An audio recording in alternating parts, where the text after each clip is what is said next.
हम लोग बात कर रहे थे एक्सरसाइज 6.3 की और अपने प्रीवियस लेक्चर के अंदर हम लोगों ने इसका क्वेश्चन नंबर 1 और 4 को डिस्कस किया था along with the introduction of arithmetic means. आज हम लोग मूव करने लगे हैं एक्सरसाइज के बाकी क्वेश्चंस की तरफ, तो आइए उन्हें शुरू करते हैं। आगे क्वेश्चन नंबर 2 आ जाता है एक्सरसाइज 6.3 में। In this statement he says if 5 and 8 are two arithmetic means between a and b, तो ए बी की वैल्यू मालूम करें। मतलब क्या है जी, इन शॉर्ट हम अपना जब सोल्यूशन स्टार्ट करेंगे तो उसने कहा 5 and 8 अर्थमेटिक मीन है बिटवीन ए बी, तो उसका मतलब ये हुआ कि जब 5 और 8 को मैं ए और बी के दरमियान लिखूंगा तो ये मेरे पास एक अर्थमेटिक प्रोग्रेशन बन जाएगा। अब अगर ये अर्थमेटिक प्रोग्रेशन है तो मुझे ए और बी की वैल्यू फाइंड करनी है। अब मैं ए बी की वैल्यू कैसे फाइंड कर सकता हूँ? उसके लिए हमारे पास काफ़ी सारे तरीके हैं, उनमें से एक मैं यहाँ पर इस्तेमाल करने लगा हूँ। वो क्या कि ये अर्थमेटिक प्रोग्रेशन है। हम लोगों ने पढ़ा हुआ है कि अर्थमेटिक प्रोग्रेशन में हर दो कंसेक्टिव टर्म्स का जो डिफरेंस है वो हमेशा सेम रहता है, जिसे हमने कॉमन डिफरेंस का नाम दिया था। इट मीन्स इन तीनों का डिफरेंस जो है वो हमेशा सेम रहेगा। इसी चीज़ को मैं इस्तेमाल करता हूँ। मैं इन दो को इक्वेट कर लेता हूँ आपस में एंड देन लास्ट टू को इक्वेट करके और बी की वैल्यूज फाइंड कर लूँगा। क्या होगा जी, ये मेरे पास आ जाएगा equating the first two, 5 minus a equal आ जाएगा जी 8 माइनस 5 विच इज़ 3। अब ए फाइंड करना तो ए को एक तरफ बाकी सारी दूसरी तरफ। क्या होगा जी, 5 इक्वल आ जाएगा 3, ए राइट पे जाकर हो गया प्लस का। अब 3 जो ए में ऐड और लेफ्ट में आके माइनस होगा इक्वल्स टू ए, और 5 माइनस 3 हमारे पास ए की वैल्यू कितनी आ जाती है जी 2। तो ये हमने ए की वैल्यू मालूम कर ली है। इसी तरह से बी की वैल्यू फाइंड करनी है तो उसके लिए लास्ट टू को मैं इक्वेट करता हूँ। क्या होगा जी, 8 माइनस 5 will give me 3 equals to b minus 8 वैसे ही रहेगा। अब जो 8 राइट पे माइनस हो रहा है इक्वल की लेफ्ट साइड पे आके 3 में ऐड हो जाएगा and 3 plus 8 will give me the value of b as 11। तो ये हमारे पास b की वैल्यू आ जाती है under the given condition. Next question number 7 की तरफ मूव करते हैं। द स्टेटमेंट इज के फाइंड n सो दैट कि ये जो एक्सप्रेशन है an plus b n over a की power n minus 1 plus b n minus 1 may be the arithmetic mean between a and b, के n के किस value के लिए ये दिया हुआ एक्सप्रेशन a और b के दरमियान अर्थमेटिक मीन होगा। तो आइए चेक कर लेते हैं जी कि n की वैल्यू क्या आती है हमारे पास। सॉल्यूशन स्टार्ट करेंगे। अब क्वेश्चन के मुताबिक n की वैल्यू हम लोगों ने मालूम करनी है जिसके लिए ये अर्थमेटिक मीन बन जाए। तो अर्थमेटिक मीन का फॉर्मूला हम जानते हैं, वो क्या जी, a plus b over 2 gives us the arithmetic mean between a and b। अब इस एक्सप्रेशन को अर्थमेटिक मीन बनवाना है, मतलब कि अर्थमेटिक मीन के रिजल्ट में हमारे पास ये एक्सप्रेशन आना चाहिए। अब इसके लिए हम लोग मालूम करेंगे अपनी n की वैल्यू को। अब कैसे जी, इस एक्सप्रेशन को थोड़ा सिंप्लीफाई करते हैं। दो फ्रैक्शंस हैं, इक्वल है, आपस में क्रॉस मल्टीप्लाई कर लेते हैं। ये an माइनस 1 इधर आके ऊपर मल्टीप्लाई होगा और 2 राइट में जाकर ऊपर मल्टीप्लाई होगा।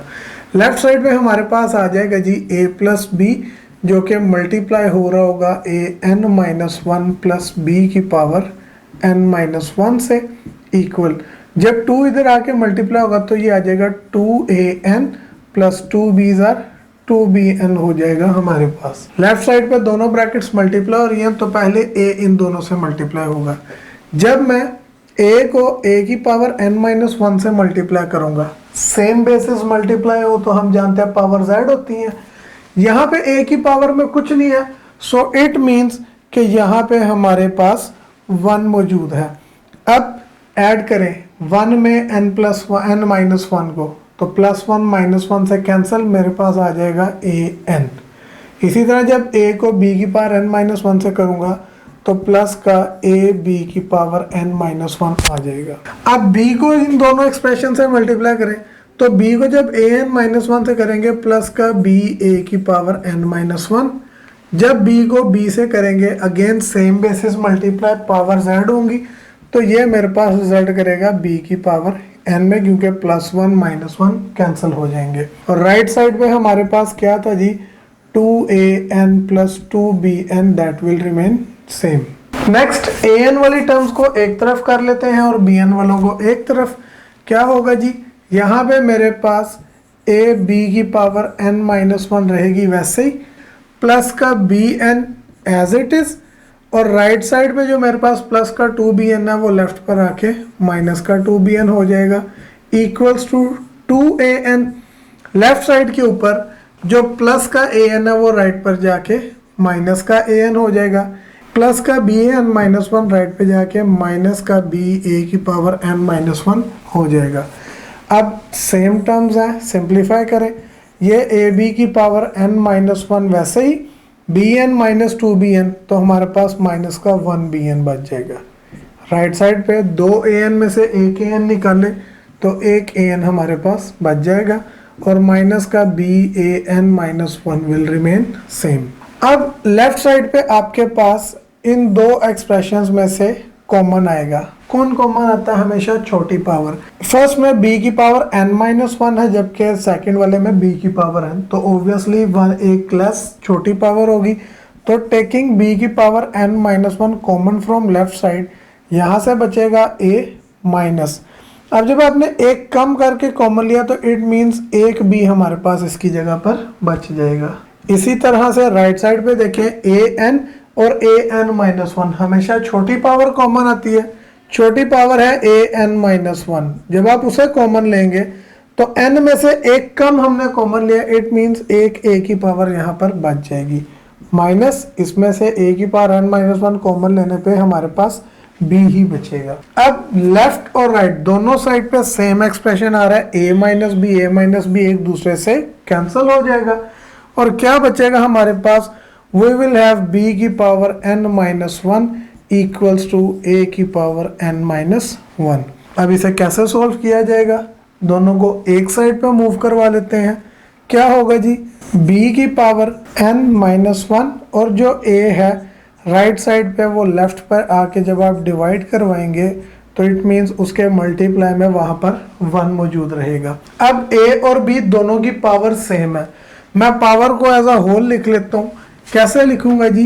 b ओवर a की पावर n माइनस वन। हम लोग जानते हैं कि पावर्स को ऐसे लिखा जा सकता है और इक्वल टू वन आ जाएगा आपके पास वैसे ही। अब हमारे पास लेफ्ट साइड पे है b ओवर a की पावर n माइनस वन, जबकि राइट साइड पे वन है। तो यहाँ से हम लोग जानते हैं कि जब भी अननोन पावर में चला जाए हम बेसिस सेम बनाते हैं। तो मैं b ओवर a की क्या पावर लूँ कि वो मेरे पास वन रिजल्ट करे? तो वो बहुत आसान है, ये बात आप लोग अच्छी तरह से जानते हैं। क्या कि ज़ीरो एक ऐसी पावर है जो किसी भी नॉन ज़ीरो एक्सप्रेशन की ली जाए तो वो हमारे पास वन रिजल्ट करती है। तो मैंने b ओवर a की पावर ज़ीरो ले ली, क्यों? ताकि मेरी बेसिस सेम बन सके। और ये बात भी आपको पता होनी चाहिए कि whenever two basis are equal तो उनकी पावर्स भी आपस में इक्वल होती हैं, यानी n माइनस वन इक्वल हो जाएगा ज़ीरो के। तो ये माइनस वन राइट पे जाके हो जाएगा zero plus one which will give us one. तो n की वैल्यू वन के लिए हमारा ये जो गिवन एक्सप्रेशन है this will become an arithmetic mean between the a and b। इसका मतलब ये हुआ कि ये n की वैल्यू वन जब हम इस एक्सप्रेशन में पुट करेंगे तो ये a की पावर वन प्लस b की पावर वन यानी a प्लस b ओवर में a की power one minus one zero, that will make it one. इसी तरह ये भी b की पावर वन ज़ीरो होके वन बन जाएगा, तो हमारे पास a plus b over two ही बन जाएगा। फाइनली मूव करते हैं 6.3 के लास्ट क्वेश्चन नंबर 8 की तरफ, in which he says show that sum of n arithmetic means between a and b। हमने n arithmetic means को डिफाइन किया, तब हमने प्रूव करना है कि उन सारे n arithmetic means का सम क्या हो जी, इक्वल हो n times of their arithmetic mean। a और b के arithmetic mean के n टाइम्स के इक्वल हो। कौन? उन सारे n arithmetic means का सम जो a और b के दरमियान आते हैं। तो ये बात हम लोगों ने प्रूफ करनी है, इसका प्रूफ स्टार्ट करते हैं। अब उसने कहा है जी n arithmetic means between a and b।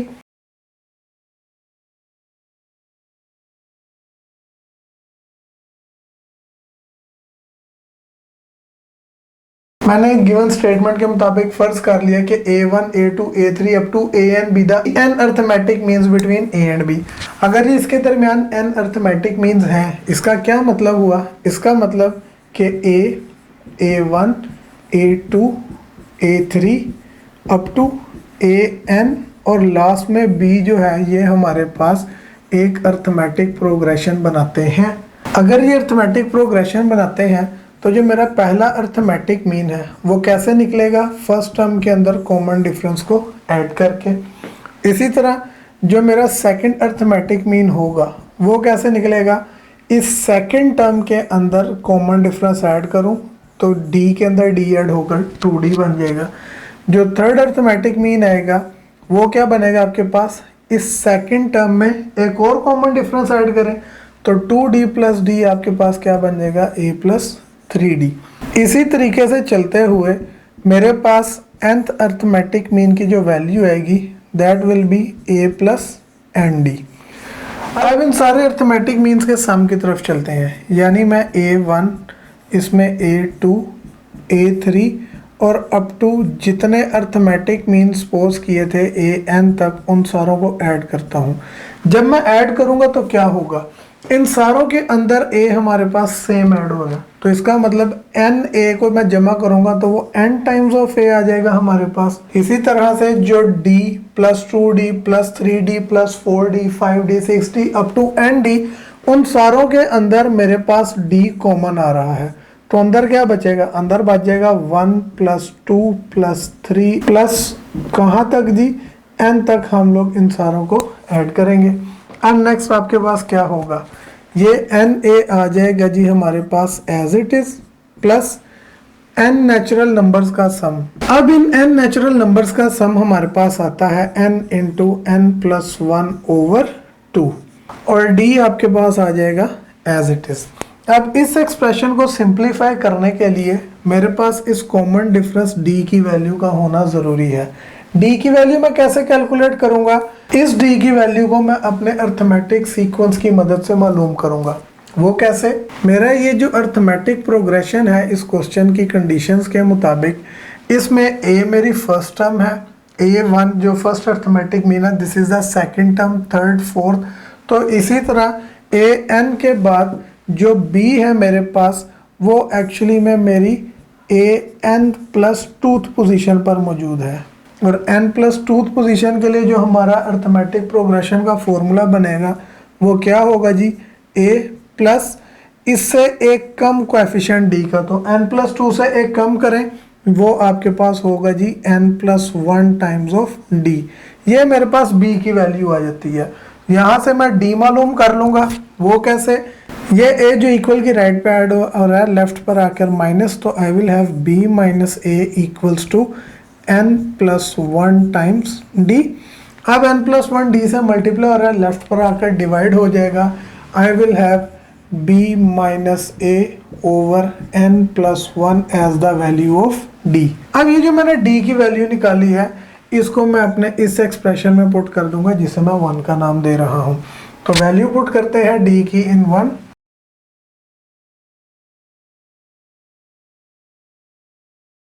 Left side पे हमारे पास n अर्थमेटिक मीन्स का सम था, तो उसकी जगह पे मैं लिख देता हूं जी सम ऑफ n अर्थमेटिक मीन्स, और इक्वल हमारे पास राइट साइड पे क्या था जी? na में ऐड हो रहा था n into n plus 1 over 2 multiply d से हो रहा था। d की वैल्यू हम लोगों ने क्या निकाली है जी? वो आई है b minus a over n plus 1। अब ये n प्लस 1 से ऊपर नीचे कैंसिल हो जाएगा, क्या बचेगा हमारे पास? We will have na plus ऊपर मल्टीप्लाई होगा nb से तो nb माइनस na से होगा तो na आ जाएगा, ओवर में आपके पास 2 आ गया। अब ये फ्रैक्शन ऐड हो रही है। हम लोग ये बात जानते हैं कि जब भी दो फ्रैक्शंस ऐड हो या सब्ट्रैक्ट हो वी ऑलवेज टेक एलसीएम।